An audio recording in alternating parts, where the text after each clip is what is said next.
Scott Wozniak, CEO of Swaz Consulting, consults with leaders on 6 continents, including Silicon Valley startups, multi-generation family enterprises, and Fortune 500 companies. Scott's most recent book, Make Your Brand Legendary, Create Raving Fans with Customer Experience Engine, was published in October of 2023.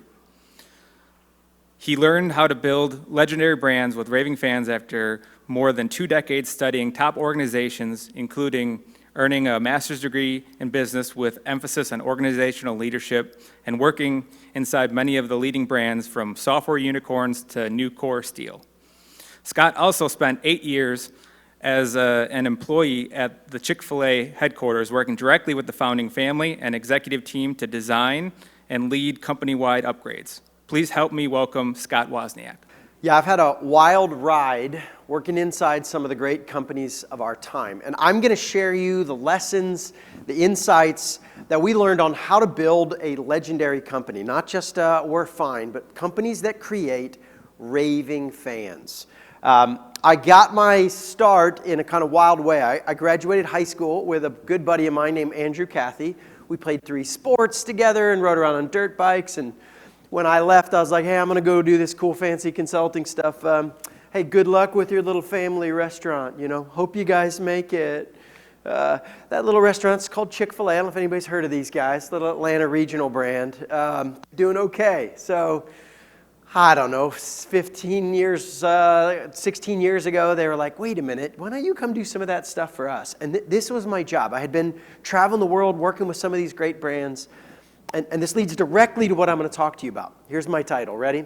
I was organizational effectiveness. It might be the most vague business title I've ever had, right? Like, just make us effective. It's like, what do you actually need me to do? So here's what I did. They said, man, we already have people to kind of do the day-to-day heads-down operations, but we're constantly growing. We want to be better. So how do we do what the best do? So they said, we got all these connections and opportunities and programs. Why don't we just send you around the world and you do that? And I literally, 50% of my job was just travel the world, go inside other companies, learn how they operate. And then the other half was come back and turn it into some sort of upgrade for Chick-fil-A. That's the organizational effectiveness part. So I went on this quiet, crazy, wild ride, learned all this stuff, and we began to notice a pattern. There is an engine, is what the diagram we use, this set of systems that all the great brands use, all of them, whether in this industry or that, and I've worked in a wide variety of industries. And I'm going to share that pattern with you, and I'm going to talk, and I'm going to do this. These are some of the brands that I have spent a bunch of time studying inside, learning, and I'm going to get into this, but let me just pause. You know, Chick-fil-A, Disney, I should clarify, hang on. I'm a huge fan of their theme parks, spent a lot of time behind the scenes with those guys. If I'm going to be honest, Disney, the conglomerate, is kind of a hot mess. Don't study them. But study their theme parks, dang it. Their theme parks really don't have anybody who can keep up with them. They're just in their own category. Amazon, Apple, right? Cool stuff. I don't know how many of you are fans of these guys. But if I'm not careful, here's what I'm learning. Let me just take 30 seconds and hit this. If I'm not careful, I'm going to lose a couple of you because usually when we think about legendary brands and raving fans, people start thinking about consumer companies, right? Like Apple, like it's awesome. And they start thinking, well, okay, maybe not me, right? It's business to business. We're kind of technical or commoditized, or maybe it's construction or manufacturing. Like you just can't do it in my category. So good luck for you guys who sell fried chicken, right, or theme parks, but not me. Like you can't do it in my space. And I just have to say, you're not right. It's not true. It is happening, not could happen. I have personally seen it happen in industries that everyone else has given up on. It's happening right now. The difference is when they do it right, you won't know. I mean, Apple versus Trident, right? Who's Apple's customer? Who does Apple want to buy iPhones? Everybody, right? Wisconsin business people, African tribesmen, everybody should buy an iPhone. This is going to be great. Trident Construction. Has anyone heard of Trident Construction? Except for you guys who I just hung out with yesterday. Yeah, I would have been surprised if anybody, because Trident does commercial construction in Charleston, South Carolina, and that's it. You're not their customer. Now, Trident has raving fans. I know because I've been working with them for several years. One of my clients said, you need to meet these guys, and I've been running with them for a while now. But literally, like, so last year, last May, we did this strategic retreat for their team, just give you an idea. And the hardest part of the retreat was when we listed all the people that came to them and said, hey, we want you to work with us, the big jobs. We didn't have time for the little jobs. And said, hey, should we say yes or no? And they ended up saying no to $1.1 billion worth of business because they just didn't have the manpower to do it with excellence. Now, before you feel too bad for them, they said yes to $400 million. They're going to make it, right? But they don't do competitive bids. It's like, listen, you either want to work with us or not. There's a long list. We'll see who we can take. You can't do that in commercial construction, right? Like, what are you talking about? Oh, by the way, they're a little more expensive. Not crazy more, but a little bit more than everyone else. And they just literally get to pick the partners they want to play with. By the way, one of the people they said no to was Bill Gates. He wanted to do a big project. And they're like, it's not really in our sweet spot. And we had this whole debate. Like, do we say it's Bill Gates? And I was like, yeah, but is it the kind of work you want to do? And they're like, not really. And so they're like, he'll be back. In commercial construction, like, it is happening. Capstone Hospice, growing like gangbusters. They set a crazy 10-year goal 5 years into it. This is about 2-3 months ago. I went and checked on the process. And so how we doing? Another one of my clients. And they're like, yeah, we actually passed our 10-year goal already. We thought we were crazy. It's hospice. Listen, nobody's tweeting about their cool hospice experience. This is not sexy consumer products, right? And then Buc-ee's. Does anybody not know who Buc-ee's is? Okay, so there's a couple. Listen, if you were going to pick an industry and say you can't do it, right? Well, actually, you know, this might be the one state in the country where I'm like, you can't say, because you guys have dadgum Quick Trip up here, right? You're like, we already love a gas station. Everywhere else in the world, they're like, gas stations, everybody hates them. And then you get, now, by the way, if you think Quick Trip's awesome, I know this is going to be, they're going to run me out here, right? It's pitchforks. Buc-ee's is like Quick Trip 10X. Not saying they're better. Quick Trip does have really awesome quality.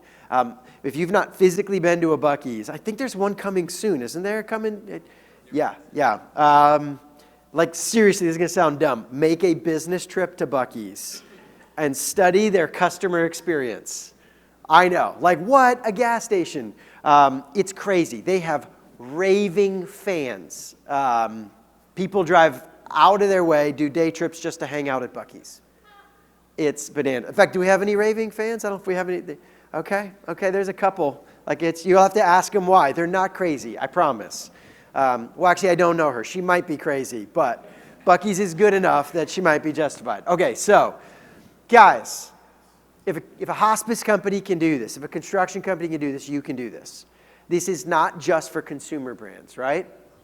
In fact, just to prove the point, I went through our client list, and I just went alphabetically by company name and pulled out their industry, and then I ran out of room, so I just said et cetera. You get the idea. This is happening currently in lots of industries, and I would say 60-70% of them are business-to-business technical kind of stuff.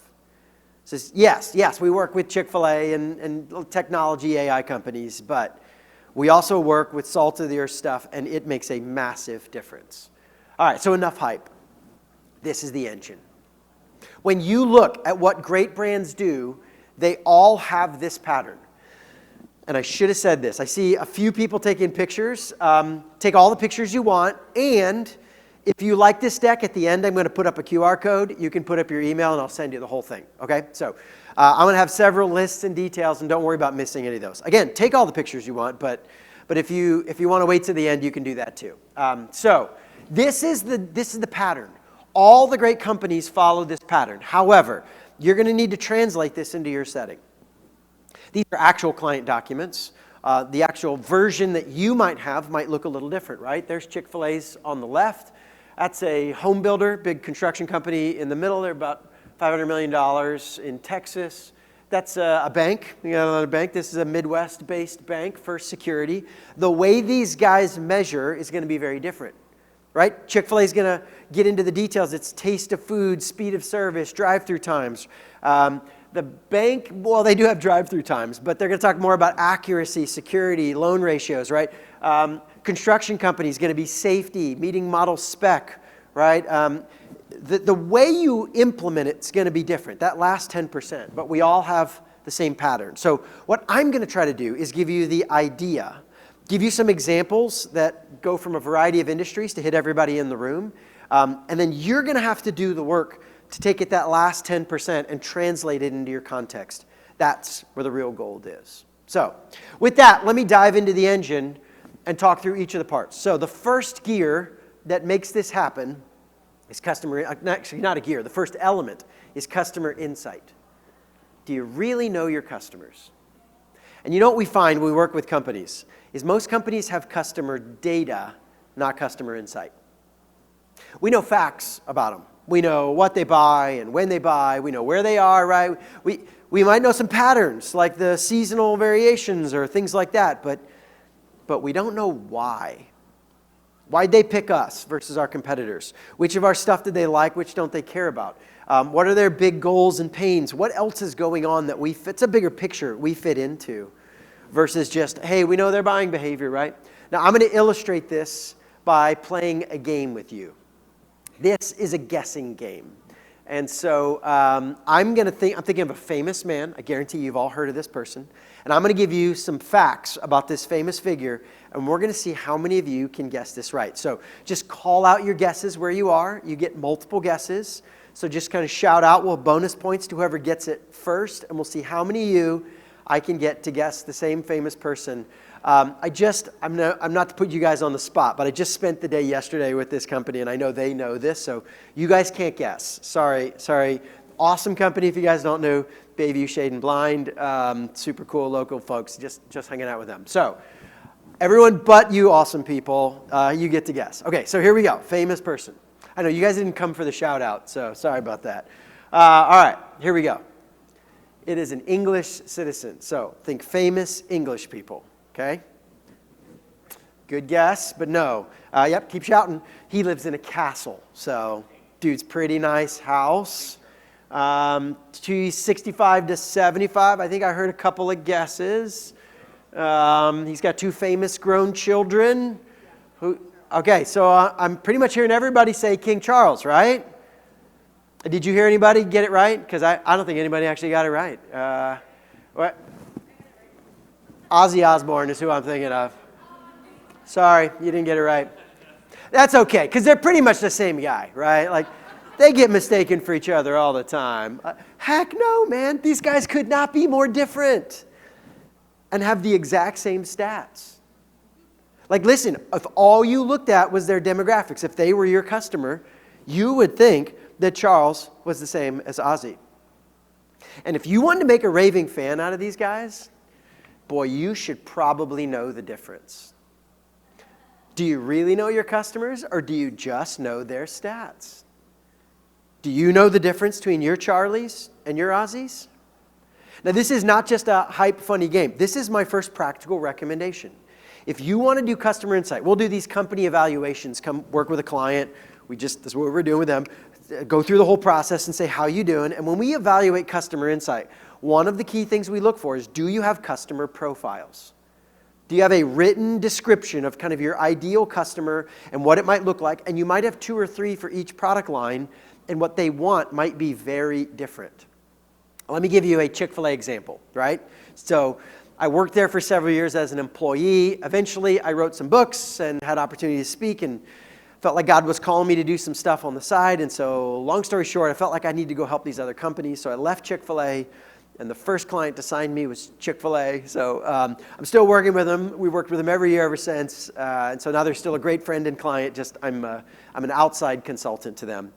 So I say all that to say, I'm going to share some Chick-fil-A insider stuff with you. I'm allowed to share this. The Cathys are still great friends. We still do like ski trips and go to each other's kids' parties. And so I'm going to share some details, just fun examples that maybe illustrate this. So Chick-fil-A. We don't talk about Charlie versus Ozzy. We talk about soccer mom Sarah and business owner Beth. These are our customer profiles. We have more, but this gives you the idea. Both of these women are 37 years old. They both come every Monday morning to buy the #1 value meal. They're our regular customer. They both have 2.3 kids. I mean, statistically, this is the same woman, right? And yet, what we have learned is soccer mom Sarah is there because she is meeting other moms. She's bringing her 2 kids. One's in a stroller. It's mom's morning out, right? It's going to be like a 2-hour lunch. The kids run amok in the playground. The moms hang out. It's a party. It's awesome. We've learned to do little things. We train our staff. Hey, if you see mom with kid gear and all the strollers, like carry her tray to her table. Don't even ask. Just take this to your table for her. She loves that. We got these little plastic cartoon mats. I've got 4 kids. We've done a lot of Chick-fil-A meals. I don't know if you've done this. They put these little sticker mats on the table. Your kid can eat right off the table and got cartoon character. Mom loves it. Kid loves it. It's great. That works great for soccer mom Sarah. But business owner Beth is not there for social hour. She does not have 2 hours to eat lunch. She actually doesn't even want to be social. She like wants a little quiet oasis away from the pressure of the office. She does not need you to carry her tray, and she certainly does not want a cartoon plastic mat in front of her when she eats lunch. Do you know the difference between your Sarahs and your Beths? They're both buying from you. Do you know why? Do you know what you're really there for? If you don't, if you just know the buying patterns, you're going to miss a lot of details. And there's stuff I'm going to talk about in the rest of the engine where it's like, what do we do and how do we figure this out? We just guess. No, you don't guess. That's just the signal to go back upstream, get some more customer insight, and come back to the problem. When you really know your customers, you don't have to guess on what matters most. It simplifies and clarifies so much of your business strategy. Now, there's more to the system, and there's more pieces to this, from great surveys to live observation visits to third parties that help you get insight. But one of the ultimate measures is you have customer profiles written down where you know who comes to you and you know why. See, a lot of times people will do this process, and they're like, no, we got this, Scott. Right? We got some pretty good. This is the same pile of Legos, by the way. It's like, oh, no, we've got good customer insight. And you've gotten level 3, maybe even level 4. Really cool charts and graphs. Great. It's art and science. At the core is this data science process. It's real data, hard science, and then you wrap around it a bit of creative storytelling. Listen, not all the women who come are actually named Sarah and are actually 37 years old, right? There's a little bit of creative storytelling wrapped around that to help us bring that to life. That's the last kicker that says, oh, you really got this. You understand their life story, not just the data of their behavior. Do you really know your customers? So this fuel drives the engine. It makes everything else we do smarter, faster, better. It not only makes you more effective, it saves you a lot of time. It saves you money because you can say, yeah, he actually wouldn't care about that. Ozzy doesn't really want that feature. So we know, we just pinpoint accuracy. With that insight, what the customer experiences are these 3 gears. That's the heart of their experience. So I'm going to walk you through the 3 gears and what creates a raving fan, right? And the first one is not where anyone expects, right? Sorry, Dan. So everyone's like, man, he's coming out to talk about raving fans. It's going to be like AI and parties and handwritten notes and... Yeah, we're going to get to all that. What we have to deal with first is operational excellence. I mean, these are the basic fundamentals. And what we say is operational excellence is first in sequence and in priority. If you don't get this right, nothing else matters. You cannot out-party, out-technology, out-serve bad operations. It is the fundamentals of the business. I mean, the blocking and tackling, the basics of what you do. And it's going to be different for each of you, but there are just a handful of fundamentals in every industry. We just have to do this right. Now, I'm going to talk about operational excellence. What I want to do is I want to clarify what that means. And in the process, I'm going to pick on McDonald's. So fair warning, right? Actually, McDonald's, just for the record, they're a good business. They make a lot of money. I'm not anti-McDonald's. I've got friends who've worked at the headquarters. Like, there's some good folks there. But boy, they are easy to pick on when it comes to operational excellence, right? I don't know, maybe I'm biased, right? Do you guys have McDonald's around here that are like really fast and it's always clean and the staff's friendly? Food's always fresh? Any? Yeah, me neither. They are struggling, right?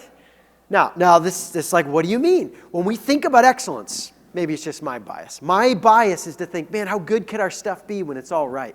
I got smart people. We got a proprietary process. I got all this cool stuff. Like, man, when we do it right, like, how excellent are we?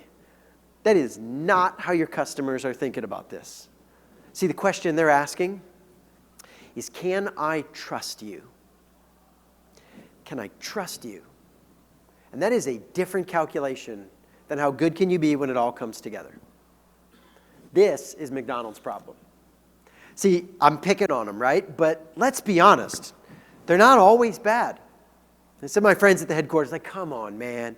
Okay, let's give them some credit. I don't know if you've ever gotten lucky and gotten McDonald's fries when they just happened to drop. Like you were the next in line and the fresh batch came out. Son. I mean, no offense, Chick-fil-A fans, but I think McDonald's has the best fries in the business if you get them fresh. The thing is not that I've never had good fries at McDonald's. I've had some really good fries. It's that I've also been unlucky. And I got them when they were like 30 minutes old, cold and chewy. It's not that they're never good. It's that they're inconsistently good. It's that I don't trust them. See, guys, here's the hard truth. Being inconsistently excellent earns you the same amount of trust as being consistently bad. Inconsistent excellence earns the same trust as consistent failure. You don't get partial credit for partial excellence. It's an all or nothing. It's a human trust is an all or nothing proposition, right? That's just how humans work. I mean, think about it, right? He's a great employee. I mean, he only steals from us once or twice a year. Otherwise, we really like the guy. Like, what? No. You count on him or you don't. There's no halfway here. And this is the McDonald's problem. In fact, I'm going to pick on him one last time. This is going to be great. Pull out, I know you're not supposed to do this in the middle of a talk, but I'm going to pull out your phone, get a website up, go load up your browser and go to this website. Right now, check it out. Go to www.mcbroken.com, mcbroken.com. So when I talk about McDonald's and their ice cream machines, what do you think of? Always broken, right?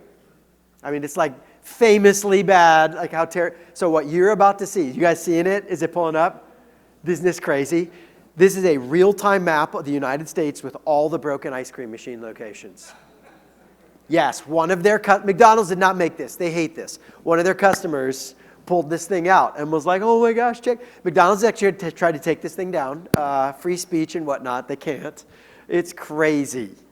Yeah, it's a bad setup. McDonald's has become famous for how bad it is. Now, partly I do this to show you, like it's funny. But partly, somebody tell me what the national percent broken rate is. I think it's on the bottom in the mobile view. And this is updated every hour, by the way. It's a whole other, it's great. How much? 14.7 and change, right? Okay, so you know what McDonald's says to this? You ready? Guys, we're up like almost 86% today. Now, I've seen it as low as 10%. So here's the bad news. 86 to 90% excellent is enough to make you famously broken. They're not wrong. It's not that bad. If you're thinking about excellence is most of the time, right?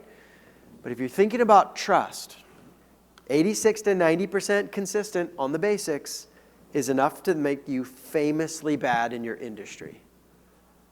It's not how fancy can you be, it's can I trust you. Now, in my experience, there's some of you who are writing your motivational speech in your head right now. You're like, dang it, he's right, I'm going to tell my team, we're going to show him McBroken, it's going to be awesome. I got bad news for you. It's not going to work. I've tried it. I've done the talk, and I'm a halfway decent speaker. Like I know how to rally the troops, right? And it does not create operational excellence. You do not get there through motivational speeches. This is not a motivation problem. It's a system problem. Deming, he's the father of lean manufacturing, Toyota production system, all that stuff. We do a lot with this thinking. He's passed, but man, I've studied him a ton. Deming says every system is perfectly designed to get the results it gets. So, if you have inconsistent operations in a part of your company, congratulations. That is the system you have built. And you can hype your troops up, and for about a month, they'll work harder, and then they're going to get tired and go back to the system you built. You do not get there through, what's that old leadership joke? The beatings will continue until morale improves, right? Like, yeah, that's not how it works. That's the bad news. But guys, it's also the good news. There are tactical, systemic things you can do that just crank up your operational excellence, even in industries where everyone else has given up. And there's a bunch. I'm going to give just a few, just to try to get a little teaser of what it could be like. And I tried to pick some that hit all the industries, or at least a variety of industries. So, if you want operational excellence, instead of speeches, the number one thing you can do, the biggest factor in the equation, is you need to hire with excellence. The quality of your people is the biggest factor in determining the quality of your operations. Man, if you ask me to pick between all the best management systems and tools in the world and great people, I'd pick great people every day.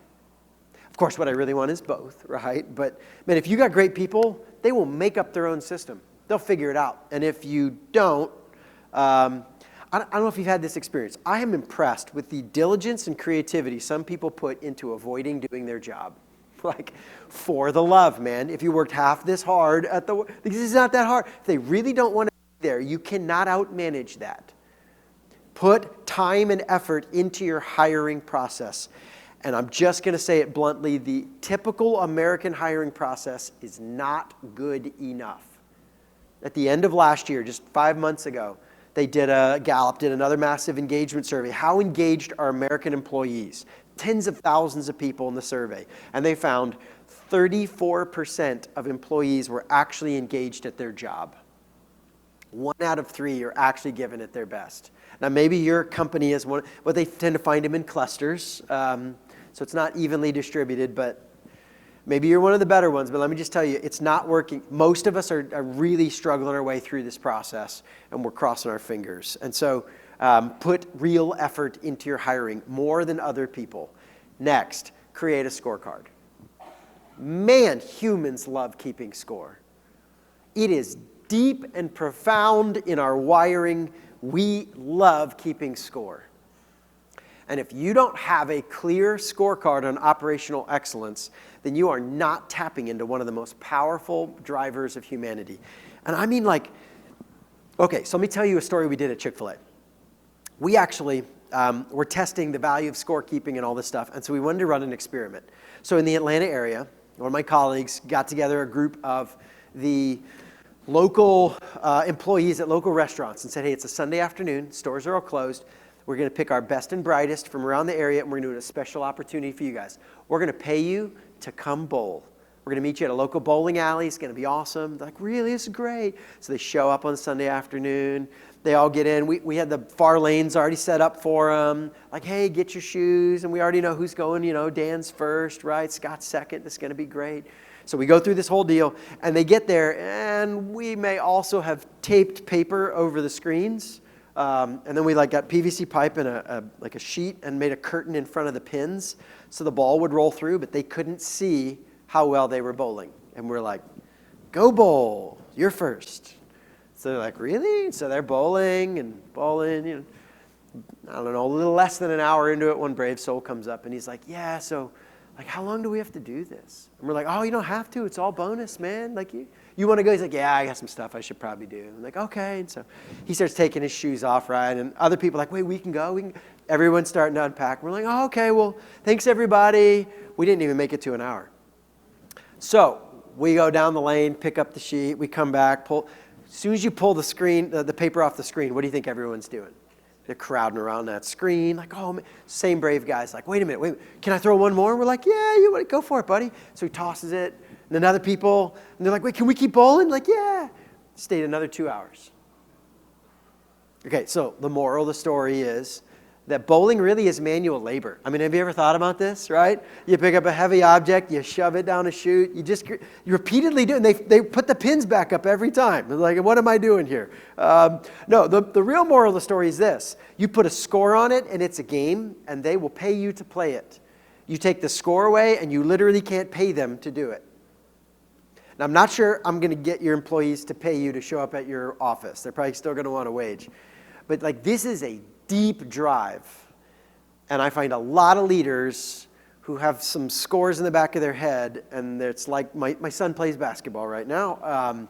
And it would be like going to a basketball game, and there's no scoreboards, and the coaches both have a little iPhone app, right? And they're like, you guys just play, and we'll tell you at the end of the game whether you won or not. Or maybe even, let's go the whole season, and we'll tell you at the end of the season whether we won or not. You want to get your people moving? Like, put some scores on it. The clarity and drive that this creates is phenomenal. And then maybe, just maybe, there's a couple of you in a category, they're like, you just can't do it. Everyone's given up on this. Well, maybe you need to over-resource it.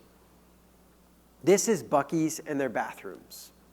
Now, those of you who have been, Buc-ee's, part of why people go nuts is because of their bathrooms. They have the nicest bathrooms I have ever been in on a gas station ever.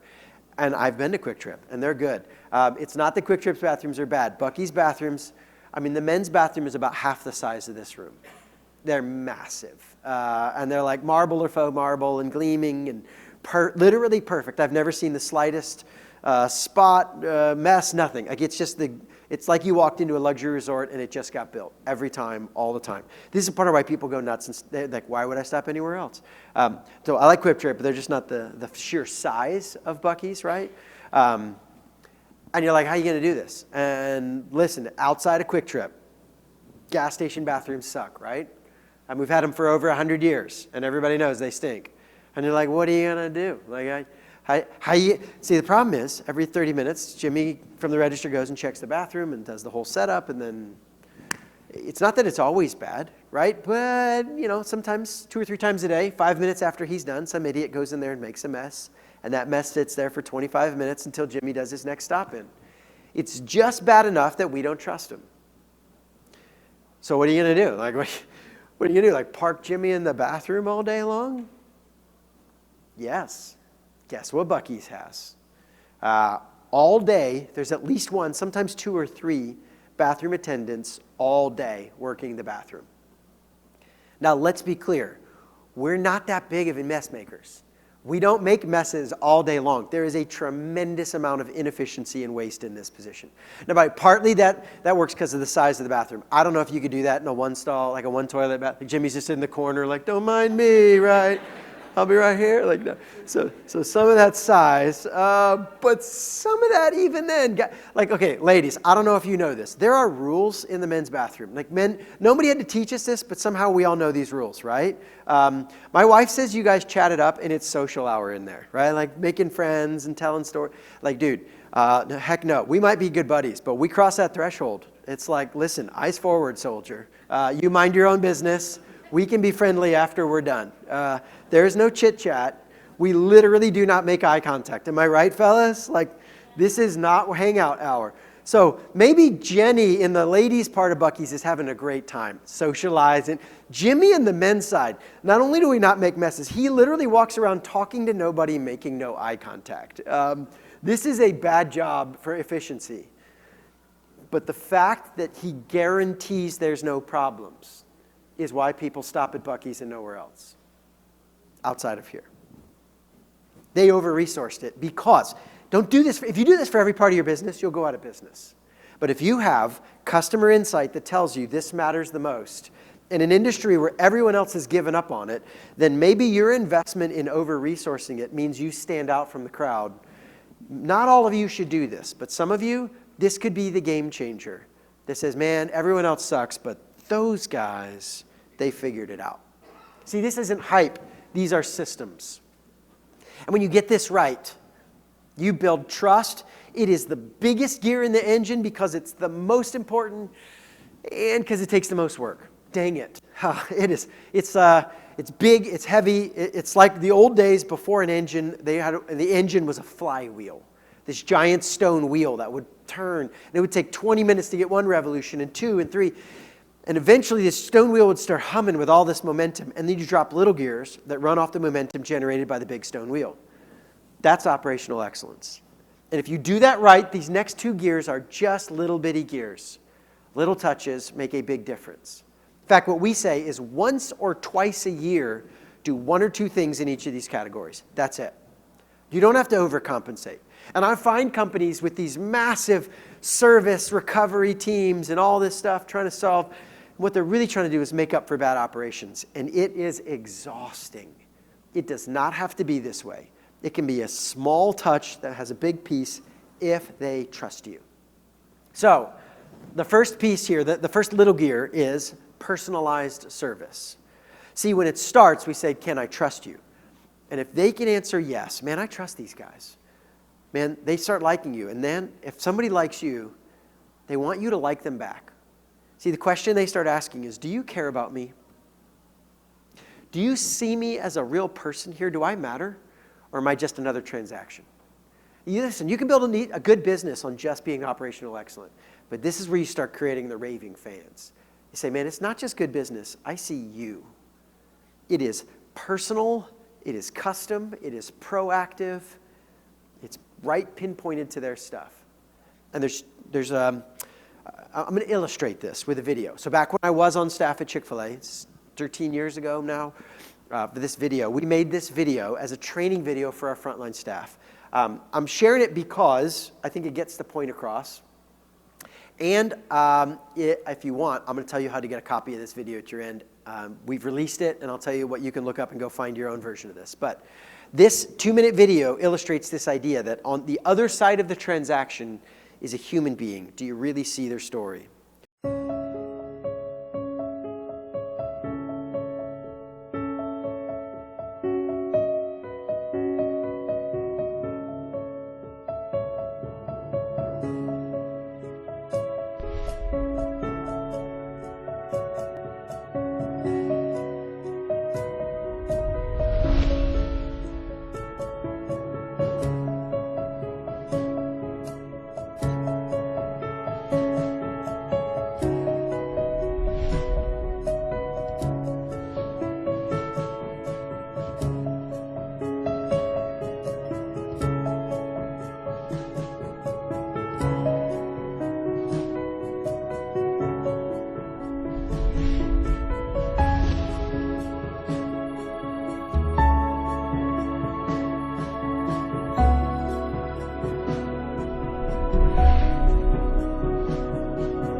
So Starbucks is one of the companies we spent a lot of time with. And they taught us that they say, hey, we're not a coffee company serving people.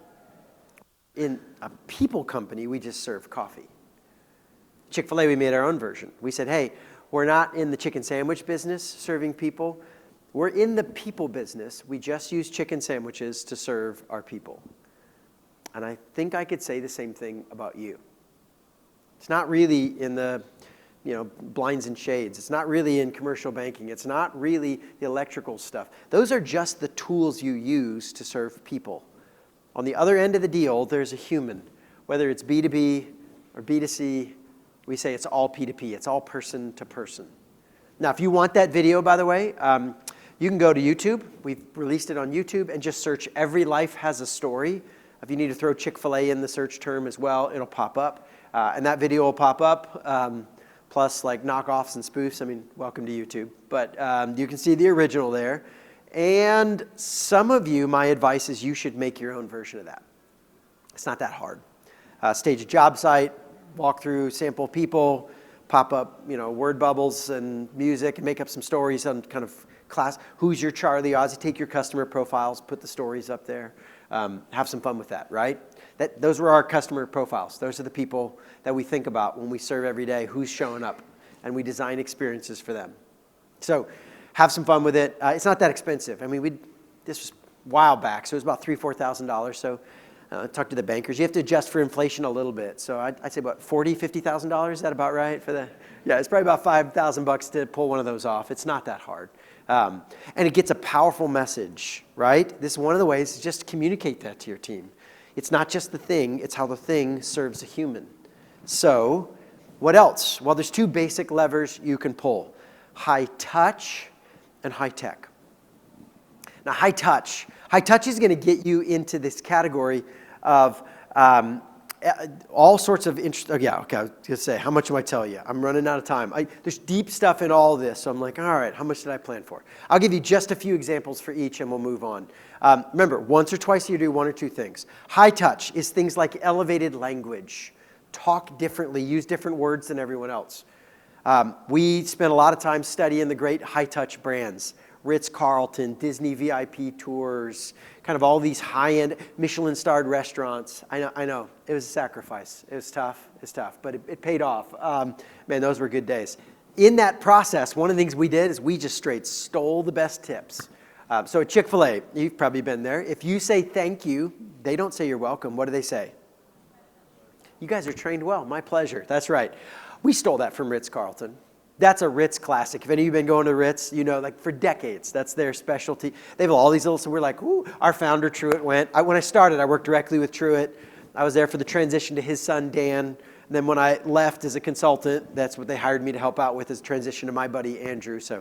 But I got to be a part of the last few years of Truett in the office. What a ride. So Truett, he was character.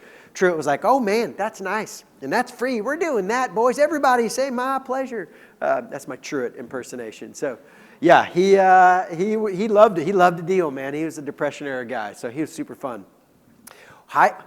We say, is it dine in? And ma'am, may I carry your tray for you? And just these tiny little word choices. Humans underestimate how powerful words are. Or maybe that's a B2C. Maybe on a B2B category, surprise gifts are one of the more powerful tools. But the key word is surprise. Business leaders, if you're giving a Christmas basket, stop it. It's an absolute waste of your dollars. Now, listen, I love Christmas and I love gift baskets. So what's the problem here? The problem is you are one of 17 other gift baskets on their counter every Christmas season. It is not earning you any points. Can we be honest? You know what it's like? So my wedding anniversary is coming up here in a couple of weeks. And when I bring my wife flowers for our wedding anniversary, let's be real. I'm not earning any points for that, am I? Maybe I'm avoiding losing points, right? Like, hey, you didn't forget. But this isn't special. I'm going to have to do a lot more than flowers to count for special. Now, if 3 months from now I come home with a random bouquet, that could be a good weekend, right? It's not the flowers. It's the same flowers. The question is the surprise with a personal note when no one. So if you want to give gifts, give them when nobody else is doing it. Thanksgiving. It's just not a gift-giving season. What if you give gifts then? We work with another company that got Irish roots. Boy, they have some fun. They give out the best St. Patty's Day baskets. Nobody gives gifts on St. Patrick's Day. But they do. Also, that's a fun gift basket, right? What's in a St. Patty's basket. Keep your summer sausage. This is good stuff here. So make it personal, make it fun, do some high-touch stuff. And then high-tech. It's not high-touch or, it's and. This is where I got two pieces of advice I'll do with you. Get a CRM and use it fully. It is the most powerful tool for customer service. How many of you have a CRM in your company that you guys use? Okay, awesome, most of you. If you've been through this, you know. Those of you who didn't, CRMs, well, dang it, they're like getting in shape, physically. I This is a whole life story. I'll give you the very short version. I used to be super shape, hardcore athlete, state champion athlete growing up, all that. One of my brothers went pro, like big athlete family. Then I decided I wasn't into any of that, and I stopped doing all exercise in college, and I kept eating like I was a state championship athlete. And it's a medical mystery. Like, I don't know what happened. I gained 55 pounds in a few years, and nobody could explain why. Apparently, you can't eat 6,000 calories a day when you don't exercise 5 hours every day. So anyways, I tried to get back into shape, and I learned how hard it is. And here's the process. For 3 months, you are worse off for exercising. It sucks. Like, your life is worse. You hurt, you're complaining, energy's down. It's like, what? This isn't how it's supposed to work. Yeah. You have to pay the price. And if you stick with it, months 4 and beyond, your body's like, fine, we're doing this. And energy kicks in and you feel great. But it sucks for a long time before it's actually good. And that's what it's like putting a CR. Dang it. How many of you have been through this process? Isn't it terrible, right? And I wish it was 3 months. How long was it for you guys that successfully got to the other side where your CRM's like, this is awesome? Yeah, still going. Somebody's like, 6 to 12 months is typical process that takes the other side. Longer, kind of dabble. Now, how many of you would say it's worth it? Like, we got to the other side and, man, it's so good for our business. Interestingly, a lot less of you. So it sounds like a bunch of you are in that dip. There are ways to get out of that, like get a personal trainer, so to speak. There are people who specialize in that change process. CRMs are amazing, but you got to put in the work. You can't dabble with CRM. Otherwise, it doesn't do much. And then the last one is AI. I just did a talk this morning about it, little kind of preview thing for a smaller group. Listen, if you're not playing with AI, you need to start. It is here, not going to come. It has arrived and in every one of your industries. I've yet to find the industry that it's not doing crazy stuff in. Start looking around. It's happening. It's not a someday. Last year, it tipped over the scales and it became real. So, all right, let's say you've done all this stuff. They love you, and they aren't telling anyone about you.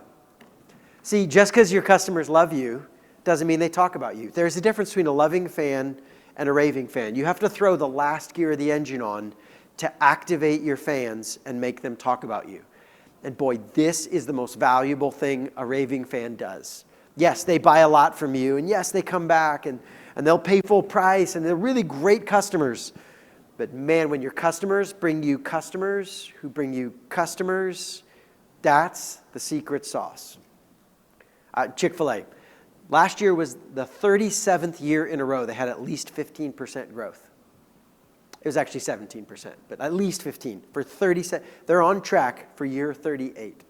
It is crazy town what is happening because they have customers who bring them customers. He said from the beginning, Truett, I don't care how many people know. I care that the people who come become raving fans, walk away saying, we got to get more. We got to tell people about this place. And he always believed if you just get a core of raving fans, they'll take care of themselves. And they grow, and they grow, and they grow. And this is one of the more unique things I'm going to talk about. Operational excellence. Hopefully that's not the first time you heard the idea. You should be good at the basics, right?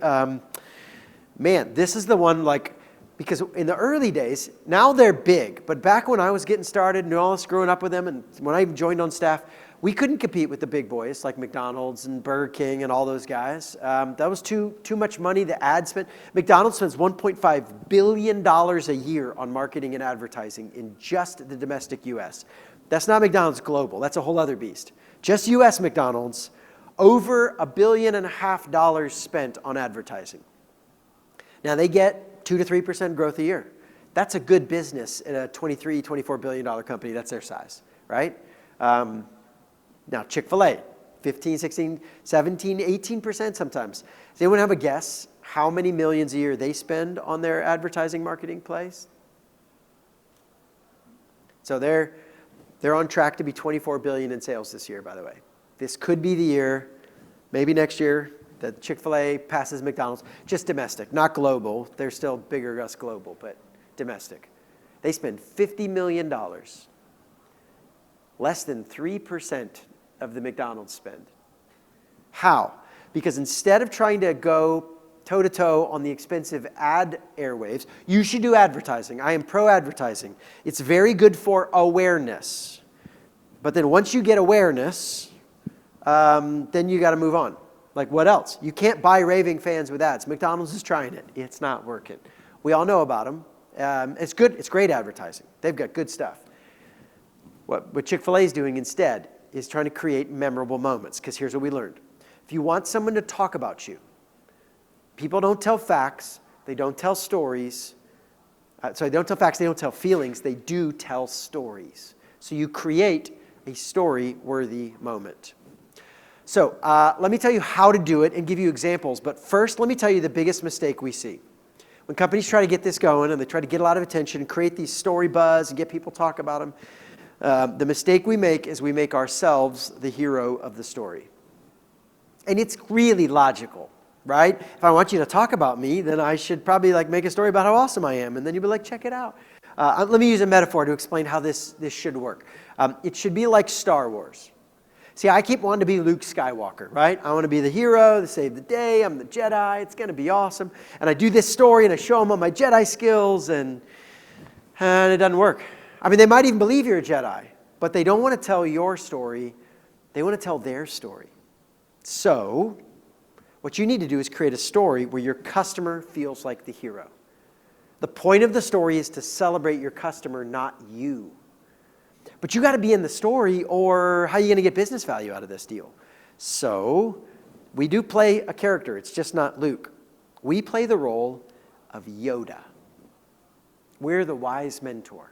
We're the guide that helps them realize, man, you really are awesome. Look at you. You're so great. And we celebrate, hey, everybody, check out how awesome our customers are.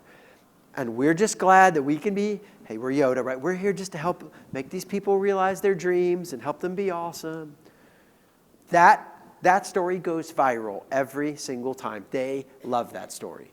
See, the question they're asking is, how do I feel about myself when I'm with you? Not how do I feel about you. How do I feel about myself when I work with you? Now, this is subconscious. Most people are not asking this explicitly, right? But it's in the back of all our brains. Right now, all of us. This is a huge part of human psychology. So let's design things that make them feel like amazing, well, you can do it, amazing people or amazing companies. Personal, professional can work either way. I'm a great person because I work with you. Man, we're the great company. We're the kind of firm that partners with these guys. We do great work. Either one can work. Let me give you some examples. Chick-fil-A. Chick-fil-A does a daddy-daughter date night. Has anyone taken their daughter to this? Okay, so you know. Well done, sir. The rest of you dads, you're welcome. This stuff's amazing, right? So I've got 3 daughters, and so usually for us it's around Valentine's Day. Similar for you guys? Yeah, it's like that somewhere around that weekend. Look it up in your local area. Like you go to their Facebook page, or they have a bulletin board inside. It's not going to hit the news, right? They're not advertising it. You sign up for a time slot. You show up. Half the restaurant's got like tablecloths and live music, and oh, it was my little girl's dream, right? She gets to dress up all frou-frou and eat chicken nuggets. That's all she really wanted. It's the best, right? So they've got little cards, questions for dads to ask daughters, daughters to talk to dads about. And it's just this most beautiful moment, right? Now, then Chick-fil-A takes pictures, gives them to dads, and says, hey, thanks. It's like, dads, brace yourself. Here's what they say on the way out. I wonder if you get this too. Thanks for being the kind of dad that would bring your daughter to an event like this. The world needs more dads like you. I walk out of there like, woo, dad of the year, baby. You know, who's the Jedi in this story? It's not, isn't Chick-fil-A so awesome because we care about your daughter? It's like, you're an awesome dad. By the way, they do one of these every month, not daddy-daughter. They do father-son, mother-daughter, father-daughter. They go to children's hospitals, give out toys. They go to high school football games, and they bring one of the coaches down, give him a T-shirt gun, and he shoots T-shirts in the crowd. And they're always celebrating parents and people who work with kids and saying, we love families. None of them are giant news events. It's just 3,000 restaurants now, over 3,000, every one of them doing one little thing every month. This isn't a ton of money. And they celebrate another local hero in their community, Veterans Days. They're always celebrating somebody else, and those somebody else's talk about Chick-fil-A. Chick-fil-A is the most talked about brand in social media in America. Not most talked about restaurant. Most talked about brand of any category. 86% positive last time I checked. And if you've been on social media, that is not the normal positive to negative ratios. They're doing a really good job of creating all this viral buzz and storytelling. And McDonald's is throwing billions of dollars at trying to get advertising and awareness. And this doesn't cost anything. Well, you have to buy tablecloths. By the way, that musician, she works there. It's like, hey, Jenny, you play the violin, right? Guess what you're doing on Friday? Congratulations. So they just make a little moment. It's not fancy. Now, some of you are like, okay, that's cool, but yeah, I don't know if we're going to do like romantic dinners over electrical contracting. Like, this isn't going to work very well. How are we going to pull this off? So maybe some of you guys need to take a page out of our construction company's playbook. We work with a lot of construction companies, manufacturing companies. At the end of a project, we're like, what do you do when it's over? When it's all done, what do you do? And they're like, yeah, we clean up really well. We send them the survey. Like, no. What do you do for them? And they're like, we invoice them? Like, what are you talking about, man? Yeah, your ending is their beginning. There's a natural moment happening. For all of you are project-based, right? Not just construction. You finish the grand project. Your client now has something to walk and move off to. Man, you should be celebrating your client, not you. You don't have a party and look how awesome builders we are, right? You make a moment, and literally a lot of our folks are buying red carpets. And they roll out an actual red carpet, and the staff all line up, and they get to walk in and have a moment, and they post on a great local biz media news. Something, hey, check out everybody, look at these new guys in the area, and look how great stuff that's launching. And you celebrate your clients. Hey, we're just so glad we're here to help. We're Yoda, right? We're just here to help awesome people come to the local Milwaukee area. Man, these guys are the best. We love them. So maybe instead of a fancy event like it's a romantic dinner or something, maybe you go to their stuff and you celebrate their launches. And some of you might be like, dang it, I can't do a live party every time. I got tens of thousands of customers and lots of, I can't do that every time. And so maybe you guys can learn from how Apple creates memorable moments. Apple doesn't show up and do a lot of live events for their customers. But they did patent their box. And it's a cardboard box. What do you patent? I'll look it up. There's like 20 patents on their cardboard box. It's crazy. The wrapping, how hard it is to open. The first thing you're going to see is your device in a frame like it's a piece of art. Like it's this whole designed experience. And this is going to be interesting. I'm curious. I'm going to do a non-scientific test. How many of you have an Apple product box you still have not thrown away, sitting around somewhere in the home office? Let's see. Holy cow. Did you see that? Okay, now I got to ask, how many of you keep all your Amazon boxes? Is there anybody who does? Okay, good. That's called hoarding. That's a different problem. Whew, got nervous there, Dan. I was worried. Oh, man. No, there's something about the Apple box, right? We just can't throw it away. Listen, my wife has a stack of hers on our nightstand in our bedroom. It's like what? It's been years. There's all the products, right? The laptop, the iPad, the watch. It's just all stacking up. Something about what they did was they made a memorable moment out of the packaging. We felt so cool opening that, we just couldn't throw the dadgum thing away. Now, some of you are like, I don't even have a physical product. So let me tell you what our enterprise clients are doing. They'll sign these big contracts, long-term contracts. Software enterprise, we do a lot of SaaS clients or high-end professional services. So you know what we do now? A lot of these clients, at the end of the contract signing, so they e-sign. DocuSign is fast, efficient, everybody loves it. And there's no moment. So still do DocuSign, but afterwards, print that contract on high-end parchment paper. Put it in a really beautiful leather folio, like custom stamp their logo on it. Yours is smaller, right? Remember, who's the hero? Not you. So you celebrate them, but your logo's there. You make this really epic over-the-top folder. And the idea is it's something they would want to put in their office on their desk and be like, listen, they just signed the loan papers. Like, yeah, I'm the kind of business person that does deals like this. Yeah, pretty awesome. That's how we roll over here. Like, remember, I'm awesome. I'm a Jedi because I partner with this bank. Like, these are my boys. That's the idea. Make them feel awesome. By the way, it's a box for the contract. Have some fun. Make a moment out of this. This is the engine. When you do this, it just creates raving fans. Now, I got just a few minutes to say the last piece of the engine. And it didn't used to be on the engine. The very, very first versions, 15 years ago, writing this stuff down, was like, Yeah, healthy leadership team. Now listen, I love leadership. My first 3 books are all leadership books. But I was like, yeah, you can't have to talk about it all the time. Like, this is customer experience stuff. We'll read the other books. And then we started implementing it with companies. And what we learned is if you don't have a healthy leadership team, it doesn't work. Not just from a generically value standpoint. Here's what it's a belt. It's not a separate gear. It's the belt behind all the other gears. Because what we learned is this. It's the difference between a track team and a football team. Now, I happen to do both these sports. Remember I mentioned I was an athlete.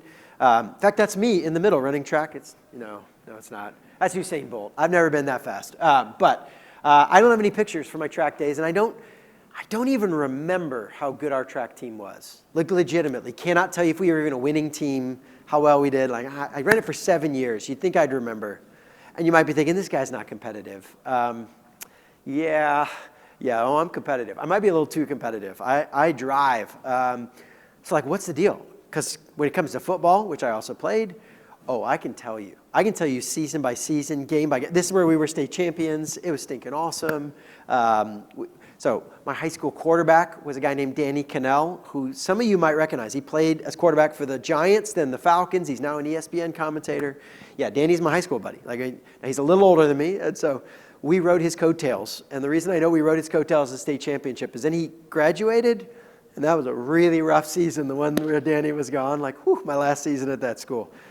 Man, we learned a little humbling moment, right? So, okay, I'm competitive. What's up with track? Why can't I remember?